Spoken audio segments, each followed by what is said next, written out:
Olá! De um modo ou de outro, todo cidadão precisa dos bancos ou de outras formas de organização financeira, não é mesmo? Por isso, o direito bancário tem um grande impacto social. O que é particular desse segmento do direito é que, apesar de todas as matérias necessitarem de atualizações, no caso do direito bancário, as mudanças ocorrem de forma mais dinâmica, rápida, porque acompanham o cenário econômico. Mesmo assim, existem leis, regras e a investigação da aplicação dessas regras para assegurarem a justiça. Sendo assim, o direito bancário está no mérito da questão de hoje com a juíza de direito Denise de Barros Dódero, da primeira vara bancária de Campo Grande. Magistrada, como foi o início das varas bancárias? Então, esse foi um projeto inédito a nível nacional. Nós começamos com 4 varas no ano de 2008. Depois foi um projeto que foi levado para outros estados, mas inicialmente foram 4 varas. A nossa composição inicial, eu comecei junto com a doutora Elizabeth Anashi, e nas outras 2 varas bancárias, o doutor César Castilho, que hoje está na corregedoria, e o doutor Ricardo Façanha. Foi uma experiência incrível, porque nós identificamos, através de pesquisas na época, que o grande demandante, né, eram os bancos, demandas em massa, em grande número, que sobrecarregavam enormemente o Poder Judiciário, eram demandas bancárias. Então a resposta que nós buscávamos com a instalação dessas varas era a especialização para que a demanda fosse, nós tivéssemos um trâmite rápido, né, célere nessas demandas e uma resposta satisfatória do Poder Judiciário. A experiência foi incrível, superou as expectativas, e nós tivemos essa experiência também não só de especializar as demandas bancárias, como também de tramitação 100% virtual na época. Então nós tivemos um início de competência especializada para contratos bancários, tramitando de forma toda virtual, e nós conseguimos na época a dar uma resposta em um prazo médio de 3, 4 meses. E foi tão incrível essa resposta e tão inédita que nós tivemos que, inclusive, restringir o acesso na época que os outros estados começaram a procurar a nossa justiça estadual para demandas próprias. Então, nós tivemos que passar a especificar bem a nossa competência, que era a do domicílio, né, da parte, porque pela tramitação rápida e célere, a nossa demanda passou a ser buscada por todos os estados do Brasil inteiro, buscando essa satisfação rápida, né, essa solução que não era possível nos demais estados. E aí nós, de repente, tivemos uma explosão de demandas e tivemos que realmente aplicar, né, essa especialização não só da matéria, como do domicílio também, para centralizar os nossos conflitos no domicílio das partes do nosso estado, né, centrando na especialização da nossa justiça estadual. Mas foi um começo incrível, superou as expectativas, foi replicado em outros estados, e ao longo desses anos nós passamos por diversas transformações, tanto a nível de competência, mas continua sendo realmente um caminho buscado a nível de judiciário, tanto para desafogar as demais varas cíveis, quanto pela celeridade e especialização que é buscada cada vez mais, né, nas matérias, para que a gente atinja essa satisfação para o jurisdicionado realmente de uma resposta célere, rápida, eficiente, né, e eficaz.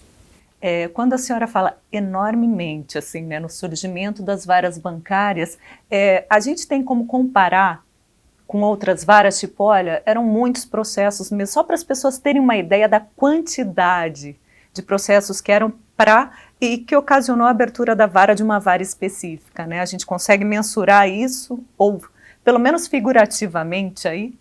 Então, é difícil dizer porque nós tivemos demandas entrando de outros estados e a nossa resposta era muito célere.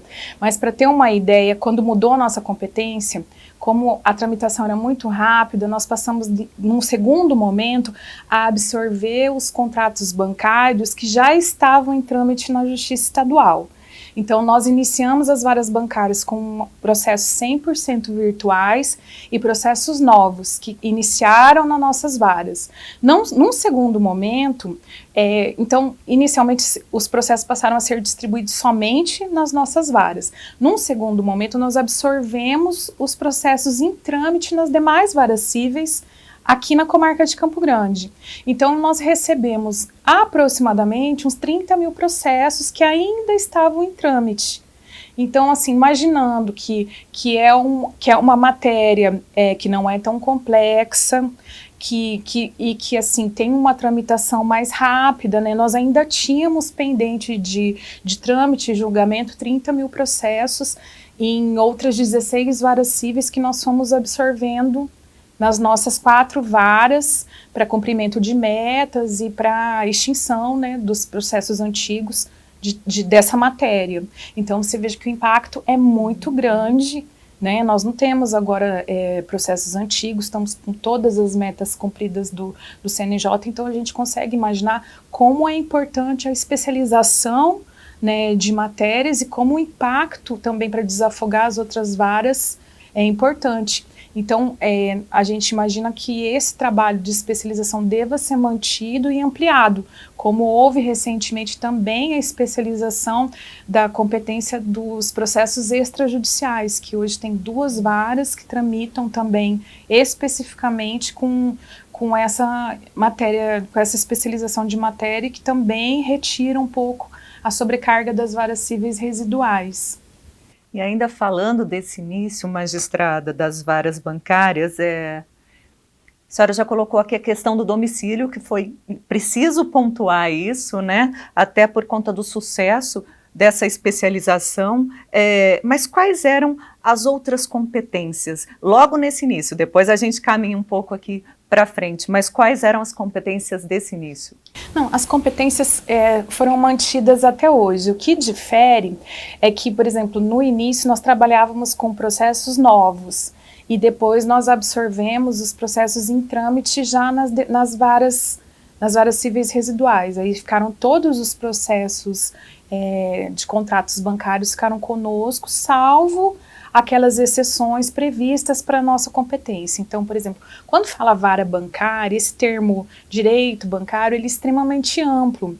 Ele não é necessariamente... Há uma grande distinção entre a amplitude do termo, do conceito direito bancário, com a nossa competência de vara bancária. A nossa vara bancária, ela é prevista para conhecimento de contratos bancários previstos na nossa resolução, onde são excetuados alguns contratos específicos, que são de outras varas, e algumas lides bancárias também.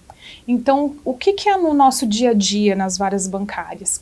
São os contratos bancários de modo geral, os contratos de busca e apreensão, arrendamento mercantil, contratos bancários com instituições que são fiscalizadas pelo Banco Central, mas nós também temos contratos bancários excetuados, que são aqueles, por exemplo, que envolvem seguro, fatorialização, que envolvem empresas que trabalham com câmbio. Então, algumas lides específicas, embora envolvam instituições financeiras, têm sua tramitação excluída da nossa competência.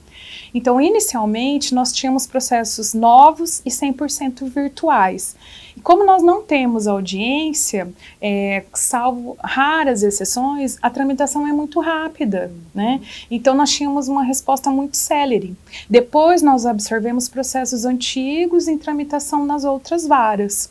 Isso, num primeiro momento, teve um impacto grande, porque nós não estávamos preparados para absorver os processos físicos. Então, nós passamos um primeiro momento de digitalização desses processos, né? Teve um impacto, então, de demora, né, até absorver toda essa carga de trabalho e dar uma celeridade, mas depois isso já foi regularizado e voltou ao seu andamento célere. Inclusive, com o decorrer do tempo, nós recentemente deixamos de ser 4 varas e atualmente absorvemos todo esse trabalho com apenas 3 varas, e uma das nossas varas teve a competência modificada porque hoje o montante de processos já é possível de ser conduzido com o seu volume dentro de 3 varas apenas.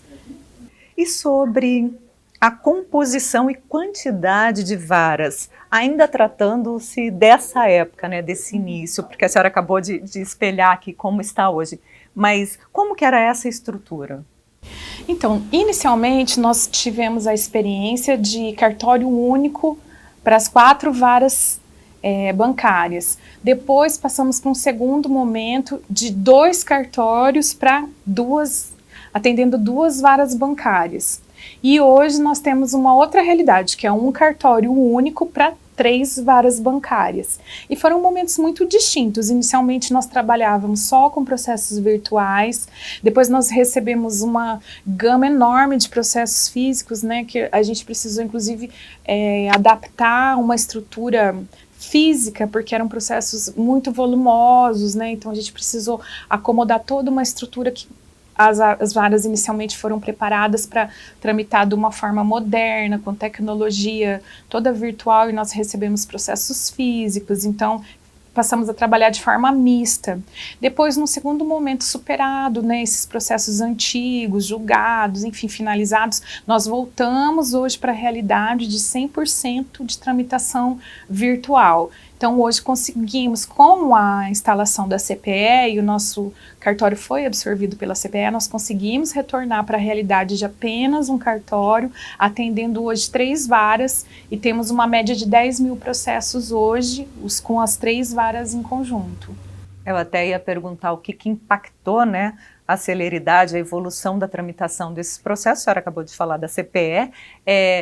Teve alguma outra modernização, alguma outra função, atividade assumida que ajudou nisso, magistrada? Então, a CPE é uma grande expectativa que nós temos, né? É um trabalho muito interessante que está sendo desenvolvido pelo Dr. Guibo, que é o diretor, ele faz um trabalho incrível, e a expectativa que nós temos é que com o próximo concurso e com a CPE realmente lotada de mais servidores, né? Porque é um local que ela precisa realmente estar estruturada para fazer um andamento mais célere dos processos, nós realmente vamos conseguir a tramitação esperada, que nós deslocamos boa parte do serviço para lá, mas a gente precisa de um número maior realmente de servidores para sentir o fluxo mais rápido, e é algo que a gente tem expectativa que aconteça em breve, que é uma lotação, uma previsão maior de servidores, e isso vai realmente impactar positivamente em todos os cartórios, não só no meu, e no nosso cartório de varas bancárias, que é um cartório onde não tem audiência, eu imagino que o fluxo vai realmente fluir de forma extremamente célere e extremamente rápida.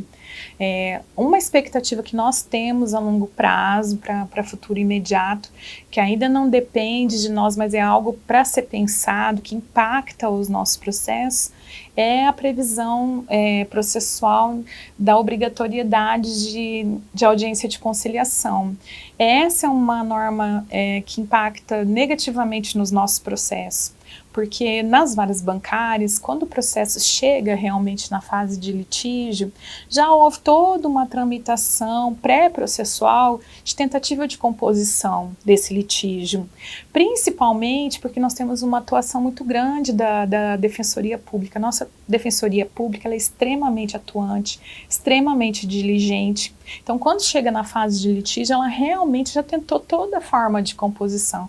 Se realmente chegou na fase de litígio, é porque não foi possível mesmo a composição antes do processo. E mesmo os bancos, eles têm toda uma estrutura pré-processual que evita, se possível, o ingresso do processo. E aí, quando chega o início do processo, nós somos obrigados a seguir prazos rígidos, né, em dias úteis, e que obrigam a realização dessa audiência, e que até pouco tempo era, inclusive, de forma presencial, que impactava ainda mais a nossa pauta, né? Então, algo que a gente pretende trabalhar no futuro é buscar alguma alternativa que possa fluir melhor o processo, ou talvez achar uma alternativa que isso possa ser feito algum convênio, algo que possa abreviar esse período, ou mesmo buscar uma forma de que seja feita seja aceita seja aceita a forma de consensual antes do início do processo. Enfim, estamos estudando e buscando alguma alternativa para que possa fluir mais rápido o nosso processo, porque isso impacta o funcionamento do nosso judiciário, impacta as outras instituições também, e impacta também a tramitação do processo, que é algo que nós queremos buscar, a celeridade, cada vez mais uma prestação rápida e eficiente para a população, e muitas vezes temos esses entraves que escapam, né, à nossa autonomia, e que precisamos, enfim, de soluções criativas para que não impeçam o resultado que nós estamos buscando e que é o que nós precisamos alcançar, enfim, encontrar soluções para trazer o que o nosso jurisdicionado precisa. Então, magistrada, só para clarificar aqui, para a gente pontuar nessa questão, antes de irmos para o próximo bloco, como tramita hoje um processo na vara bancária? Qual é o caminhar aí? Então, quando entra uma petição inicial, né, que tanto pode ser pela instituição bancária como pelo credor ou pelo devedor, é obrigatória que seja marcada uma audiência de conciliação. É essa audiência de conciliação que a gente busca uma alternativa, porque os prazos são muito rígidos, né? E nós temos um núcleo que faz essas audiências e que está muito sobrecarregado, então as pautas acabam ficando longas. E um tempo atrás, essas audiências necessitavam ser presenciais, e muitas vezes as partes não compareciam ou compareciam sem estarem munidas de autonomia para um acordo.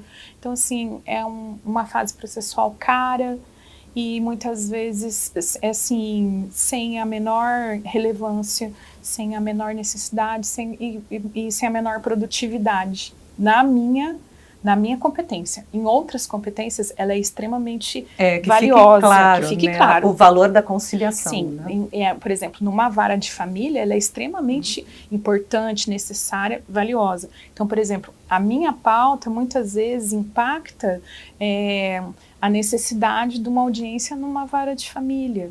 Então, o tempo, o recurso, o dispêndio para a obrigatoriedade dessa audiência nas nossas matérias, onde o resultado é ínfimo, então eu imagino que não chegue a 1% um resultado positivo de conciliação nas varas bancárias em todo o ano, além do dispêndio de tempo, de recursos, retira a possibilidade de um maior investimento em outras áreas necessárias, né? Mas, enfim, o nosso processo ele começa obrigatoriamente dessa forma. Recentemente, nós tivemos um avanço onde foi possível que, mesmo pós-pandemia, seja mantida a possibilidade de realização dessa audiência de forma virtual. Porque antes, a forma presencial, com toda essa falta de produtividade, você imagina que ainda tinha que deslocar outras instituições, imagina a necessidade da defensoria, nós somos em 3 varas só em Campo Grande, ter a necessidade de um defensor público presente em cada audiência, onde muitas vezes, né, o banco não leva nenhuma proposta, ou a parte que vai representar o banco muitas vezes é contratada só para aquele ato, não tem autonomia para um acordo, então assim, é tão pouco produtiva, mas isso gera assim uma sobrecarga para todas as partes, para todas as instituições. Então, assim, foi muito produtivo, foi de muita sensibilidade a extensão pós-pandemia da possibilidade de realização dessa audiência de forma não presencial, de forma virtual. Então, já é um grande avanço e para o futuro há de ser estudada uma maneira de nós compensarmos e conseguirmos avançar no nosso processo sem a necessidade de realização dela. É algo que tem que ser estudado, que tem que ser planejado, porque é uma necessidade de todas as partes envolvidas no processo. Ela traz prejuízos para todos os interessados, tanto o credor como o devedor, como todas as instituições que participam do processo. Então, é algo que nós temos realmente que pensar e para um futuro imediato encontrar soluções. Manter os resultados positivos, sim, né? Então, a gente tem a petição inicial, tem a necessidade dessa audiência de conciliação, contestação, nossas provas são documentais, aí a resposta para contestação e 100% de julgamento antecipado da lide, salvo quando nós necessitamos de perícia. Perícia que normalmente é feita em documentos. Né? Muito difícil necessidade de produção de prova oral, de produção de oitiva, de testemunhos, de designação de audiência para esse fim. O que nós temos é produção de prova pericial quando houver necessidade. Né? E dessa forma é possível ter um resultado final, em média, em quanto tempo? Varia muito, depende muito do processo, depende muito do... Por exemplo, nesse momento, né, que a gente está começando a trabalhar com a CPE e que a gente está aguardando um investimento maior de servidores, a gente sabe que esse ano vai ter um fluxo muito mais rápido, mas aí a gente ainda não tem uma estimativa precisa, porque a gente está aguardando essa vinda de recurso pessoal que vai impactar muito, principalmente numa vara como a minha, que não tem pauta de audiência para oitiva de testemunhas, eu só tenho uma pauta de audiência para conciliação. Então, quanto maior o investimento na CPE de recurso humano, mais rápido vai girar o meu processo. Quanto mais rápido ele gira, mais rápida a resposta para o jurisdicionado. Fique com a gente que já voltamos falando sobre os direitos do consumidor bancário.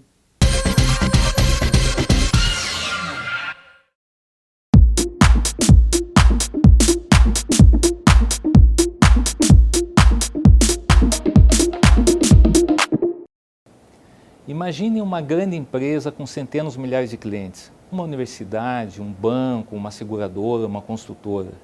Todos os contratos que elas fazem com seus clientes, eles são idênticos, eles são iguais, muda apenas o nome da pessoa. E imagine que uma cláusula desses contratos, ou algumas, sejam ilegais, sejam nulas. Centenas ou milhares de pessoas entram com ações individuais para resolver esse problema, para questionar esse direito.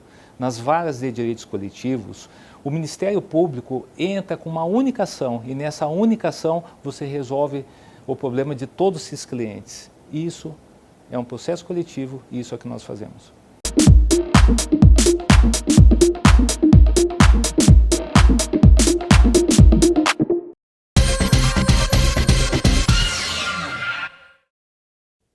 Estamos de volta com o Direito Bancário no mérito da questão de hoje. Aqui comigo está a juíza de direito Denise de Barros Dódero, da primeira Vara Bancária de Campo Grande.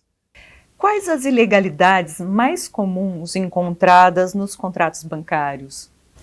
Então, houve uma época que as ilegalidades eram muito mais frequentes, né? Porque vocês devem se lembrar, uma época que todo mundo falava assim da legalidade dos juros, a fixação dos juros em 12% ao ano, mas isso é algo muito já ultrapassado. Né? Hoje já tem inclusive matéria simulada no STJ que não há mais esse limite de 12% ao ano, enfim, hoje é muito mais individualizada a análise do contrato. Então, a ilegalidade hoje ela é vista em cada situação, em cada processo, em cada contrato individualizado. Não tem mais uma abusividade só porque a taxa de juros é praticada acima de um índice. Então, nossa análise ela é muito mais artesanal e individualizada. Então, não tem mais essas ilegalidades em massa como havia antes, né? Isso foi se aperfeiçoando, foi se individualizando. Há um respeito muito grande à liberdade de contratação, à liberdade, à autonomia das partes. Então, o que nós verificamos é a abusividade gritante, né? Então, nós precisamos sempre verificar, assim, a condição da parte, a condição dela de compreensão da contratação, né? Se ela teve a compreensão da contratação, se ela tinha condições de compreender como consumidora a contratação, a liberdade de informação. Então, sempre o cuidado com o consumidor, mas a liberdade de contratar ela é muito respeitada. Então, o que nós vamos verificar no contrato é sempre de forma individual e a abusividade flagrante, dentro de uma contratação média de mercado, se houve alguma flagrante abusividade. Salvo uma flagrante abusividade, uma discrepância muito grande entre a taxa praticada naquela época, naquele tipo de contrato e a condição específica daquele consumidor, salvo isso, há um respeito pela liberdade entre as partes e autonomia das partes de contratação. Diante disso, doutora, existem regras, por exemplo, que devem ser respeitadas pelas instituições, por exemplo, de esclarecer mesmo para quem está estabelecendo o contrato com a instituição, existem algumas coisas que elas devam cumprir necessariamente? Sim. Por exemplo, nós olhamos muito as cláusulas contratuais. Então, há algumas situações que, se não tiver especificamente prevista no contrato, aquilo não pode ser exigido entre as partes. Então, isso é muito corriqueiro dos nossos contratos. Então, algumas cobranças que são feitas pelas instituições bancárias. O que nós vamos verificar se aquela cobrança é possível ou não é o contrato. O contrato vai ser assim, a lei entre as partes. Realmente, teve uma previsão clara da cobrança daquele serviço no contrato e ele efetivamente foi realizado, essa cobrança é possível. Agora, se houve uma previsão de cobrança no contrato e ele em nenhum momento, é uma cobrança ilustrativa e em nenhum momento esse serviço foi oferecido, foi realizado, aí ela é uma cobrança abusiva. Ou, pelo contrário, em nenhum momento houve previsão entre as partes claras da cobrança de um valor, da cobrança de um serviço, aí ele não pode ser efetivado. Então, essa transparência entre as partes é fundamental, porque o que está entre o contrato, as normas, a vontade das partes, é o que está regido no contrato. Então, o que estiver no contrato, que for claro, que for objeto de negociação entre as partes, isso que vai ser cobrado no momento de processo, no momento de lide, e a forma que nós temos de verificar, né, o objeto da contratação é o que fica claro pelas cláusulas que foram negociadas entre as partes. É preciso ficar atento, né, no momento. Sim, é preciso ficar atento. Por isso que a gente verifica se a cláusula é clara, porque por mais que às vezes o contrato seja padrão, há algumas cláusulas que são verificáveis, algumas cláusulas que não tem, por exemplo, se foi inserido num contrato alguma cláusula de alguma garantia ou vantagem que é absolutamente dissociada daquele tipo de contrato, aí ela é uma cláusula que não deveria constar naquele contrato, ela pode ser afastada. Agora, se ela é uma cláusula que ela realmente traz uma vantagem para o consumidor, é difícil depois ele alegar que ele não queria contratar ou alegar uma ignorância daquela cláusula. Então, tem toda uma atenção com o tipo de contrato, a natureza do contrato, o tipo de serviço que ali está inserido. Então, por isso, hoje, assim, a gente tem realmente um cuidado com cada contrato de forma individualizada. E mesmo assim, quais são os principais tipos de ações movidas?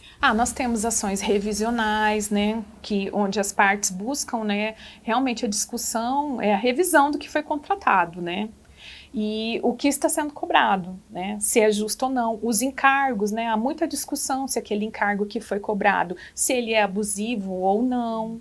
E aí nós vamos verificar o tipo de contrato e a taxa que era praticada naquele momento, porque nós temos que olhar o momento econômico em que aquela taxa foi pactuada, o tipo de contrato que ela foi pactuada, porque, por exemplo, um percentual que numa época é abusiva, talvez naquela época em que ela foi contratada, naquele contexto econômico, ela era justificável.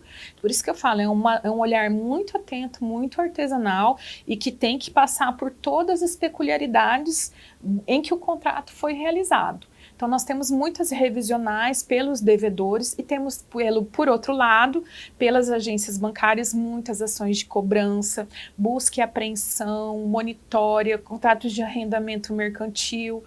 Enfim, a gente sente, é um termômetro aqui a vara bancária de toda essa crise que nós estamos vivendo, né? A vara bancária, a gente sente o mercado.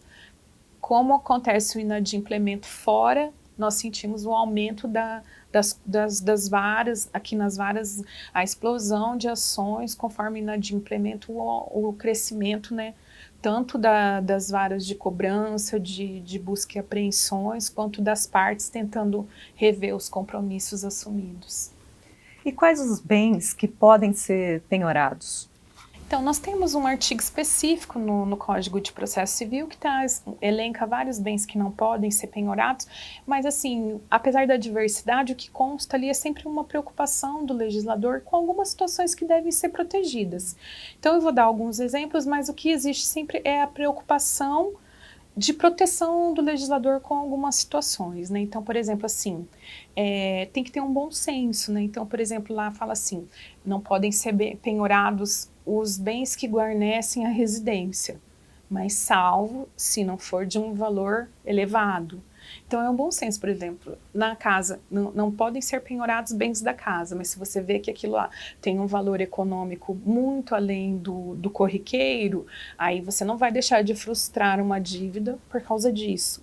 Então, tudo tem que ter um bom senso. Então, por exemplo, as vestimentas e os bens pessoais, de uso pessoal, não são objeto de penhora.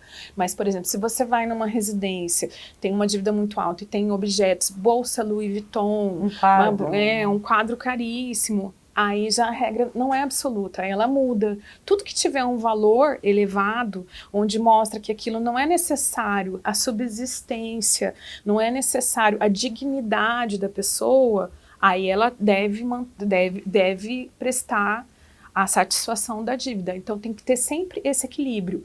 Outra coisa também, o bem de subsistência, o bem de família, onde mora a pessoa, onde ela vive, ela é a residência da família, ele deve ser preservado. Mas, por exemplo, se ele tiver adjacências onde há uma sublocação, aquilo já extrapola o bem de família. Então tem que ter sempre o bom senso, onde existe uma proteção legal, mas para que não haja abuso nessa proteção legal, que impeça a satisfação pelo devedor também, né, da sua justa, né, do seu justo direito de recebimento da dívida também. Mas o direito é assim, né? Nada é tão absoluto.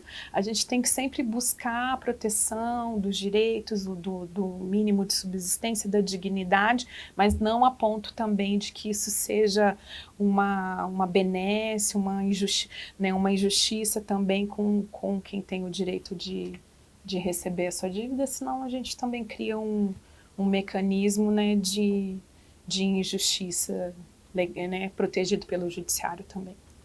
Seguindo aqui com os esclarecimentos, o que são as demandas predatórias? Então, esse é um assunto super interessante que está em moda agora, porque nós temos dois pesos, né? Por um lado, nós temos a maior reclamação do judiciário é a duração dos processos, né?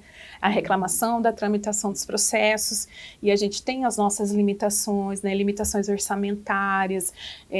Aqui no estado nós temos, assim, o nosso tribunal, ele sempre é premiado, porque os juízes trabalham muito acima do esperado, somos cumpridores de metas, enfim, e sempre estamos, assim, enxugando gelo, né? A gente nunca consegue atingir o esperado pela sociedade, porque realmente é um número muito difícil de ser ultrapassado. Então, nós sempre estamos atentos a várias situações, observando tecnologia, quais são as nossas demandas em massa, tudo sempre objetivando uma duração razoável do processo. E de uns tempos para cá, o que é a demanda predatória? A demanda predatória é aquele número expressivo de demandas em massa, quando é muito similar o pedido e a causa de pedir contra uma mesma pessoa, uma mesma parte.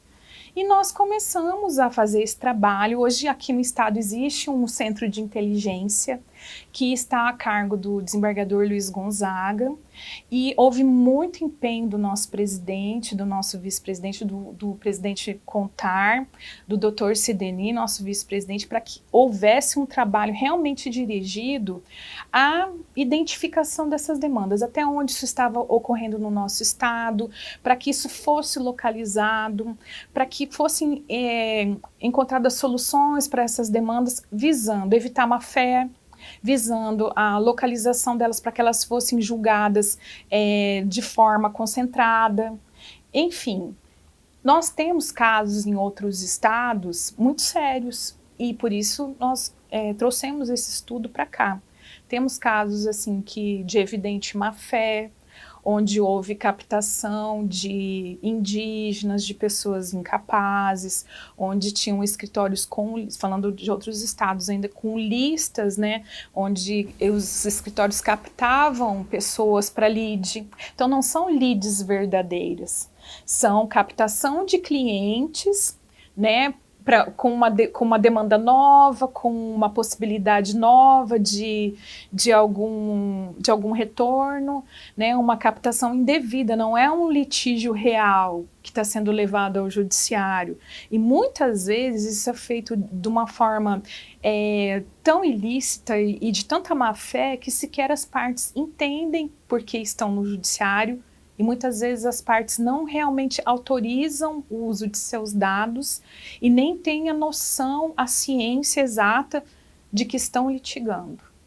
Então, isso foi feito um estudo aqui para identificar se existiam demandas assim aqui no estado. Houve muito empenho do judiciário, da nossa presidência. Nosso corregedor está altamente envolvido nesse estudo e recentemente o nosso corregedor normatizou, se adiantando já com o que foi colocado pelo CNJ a esse respeito. Ele já se adiantou, após identificar 70 mil ações no nosso estado desse teor, ele já se adiantou falando que quando houver identificação da possibilidade de demanda predatória no nosso estado, que o alvará seja expedido especificamente para a parte. O que ocorre?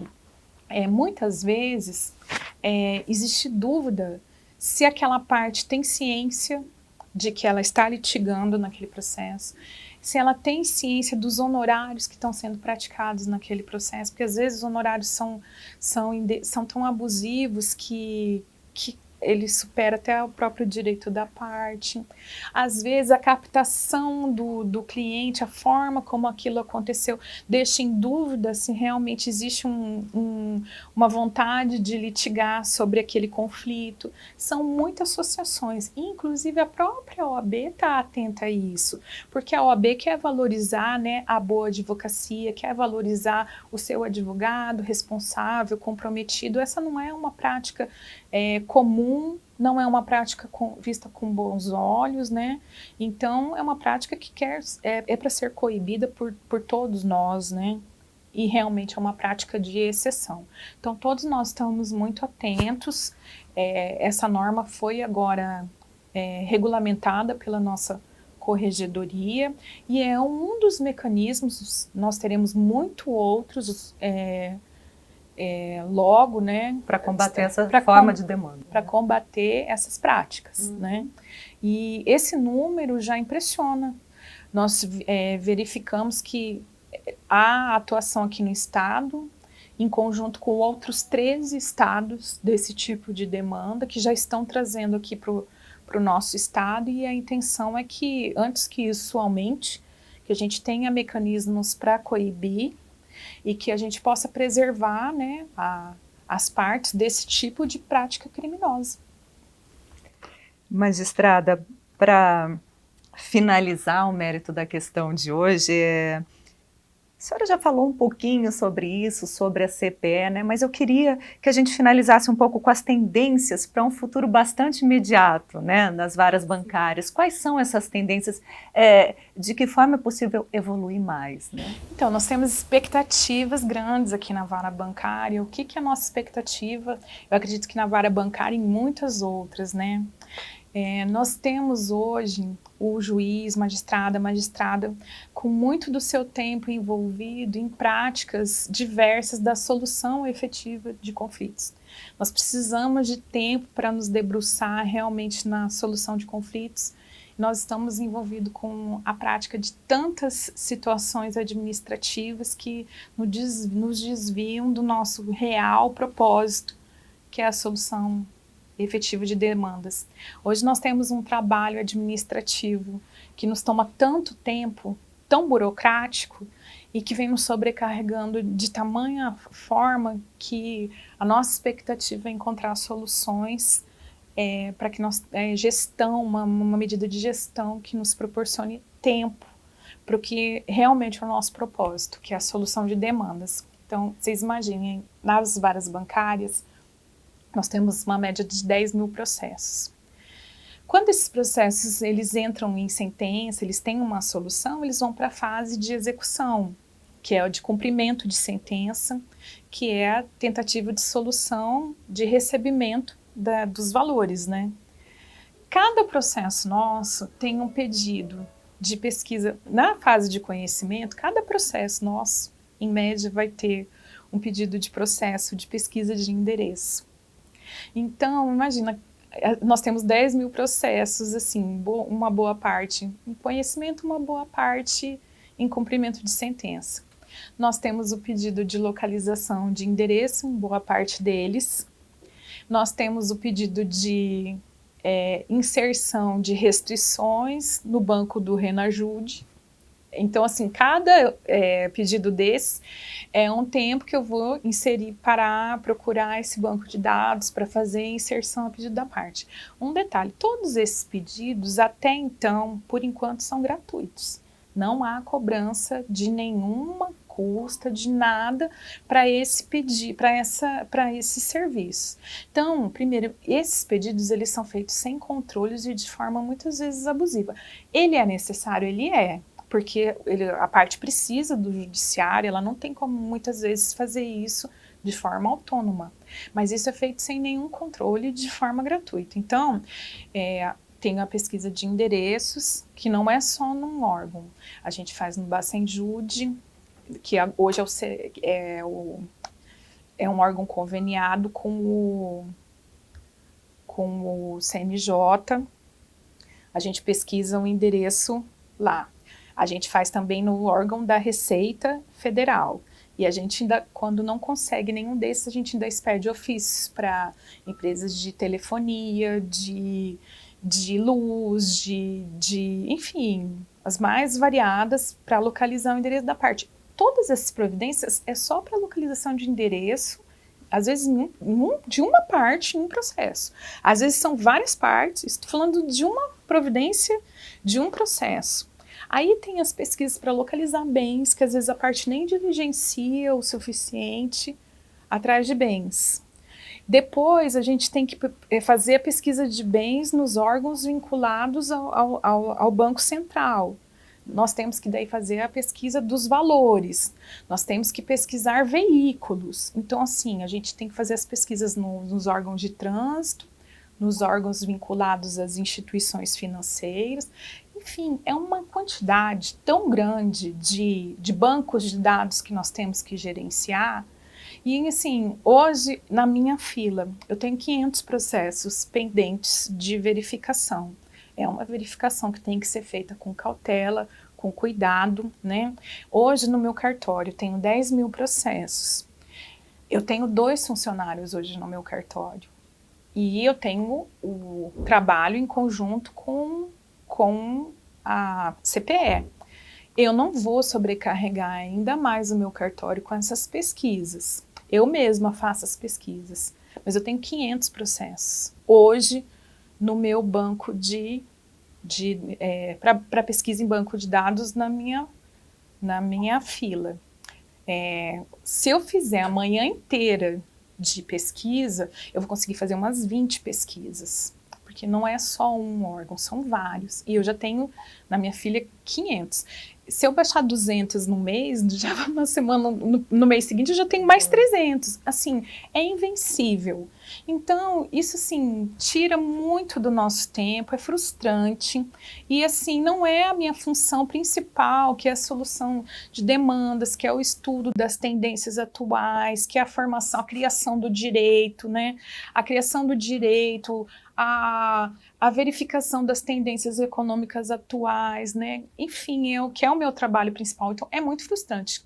Nós temos a expectativa da criação de mecanismos ou de um cartório próprio, inclusive de cobrança desse serviço, para que nós, né, porque o judiciário ele é caro, que nós tenhamos condições de ter um cartório, uma tecnologia para esse tipo de pesquisa. Enfim, a nossa expectativa é de que haja soluções, tecnologia, para que se encontre uma forma, uma medida de gestão que nos possibilite tempo, mais tempo para a nossa função principal, que é a solução de litígios, que é a criação de direito, que é a busca da pacificação social. Essa é a nossa maior missão e que muitas vezes a gente descuida disso por tanta pressão, por tanta meta, por tantas obrigações burocráticas que hoje nós temos e que nós temos de responder, que nos impactam tanto, que muitas vezes nos desviam